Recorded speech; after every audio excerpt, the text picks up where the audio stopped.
Well, this movie has a great tone, what I think of as a European tone, where both humor and high stakes are played side by side. And it's a movie that's um, dramatic, tragic, but also very funny. And I think the idea was there aren't very many American movies that can pull that off.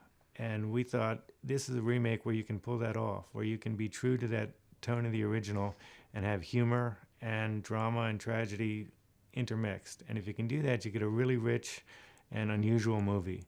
So that was really one of the driving forces from the start, is to embrace the tone of the first one, not to say, well, let's leave that tone behind because we're making an American movie, but try and incorporate it into ours and yet Americanize it in ways that would, so this story would still ring true when we said it here in Colorado instead of in Norway.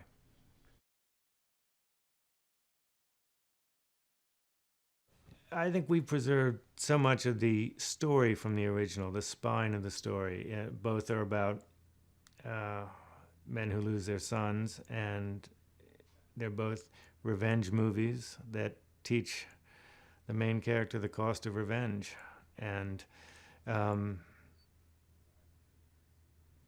so, in that sense, they're similar. A lot of the differences come with the gangsters are all different in this one, and a lot of the dialogue has changed. But the essential spine, which was uh, so solid and fulfilling from the original, is maintained in this one.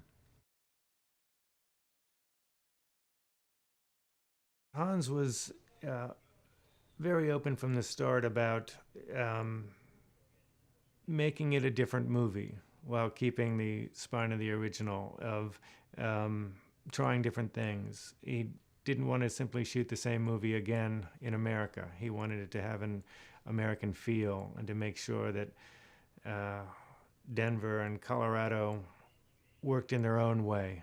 The movie wasn't simply just a retelling of the original, but had its own sense of style and locale. And also with the characters, that though the spine of the story remains the same, um, we can have fun with gangsters in different ways than they did with the original, and we can uh, play around a little bit with the core relationships between Nels and his wife and Nels and his son. It didn't have to be letter to letter true to the original. So it was about preserving the spirit and spine of the original, but doing it in a fresh way, in a way that uh, would make it feel like a different movie. He's a wonderful director, and he shoots beautifully, and he's uh, great with actors. So every step of the way, I knew that the whatever script I turned in would be in great hands, and that um, he would preserve his essential movie vision of the movie while being open to anything that would enhance that in a different version.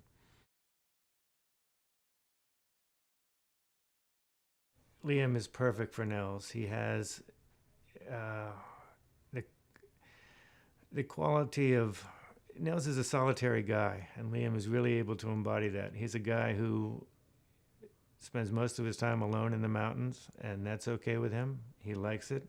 He's a guy that's not going to mess with anybody unless somebody messes with him. And he's a guy who's more or less satisfied with his life until he loses his son. And then, as we mentioned, he's able to take the road not taken and embrace the harder side of his personality that he'd spent a whole life locked away from. And he's a man who sets out to avenge his son and learns the cost of it.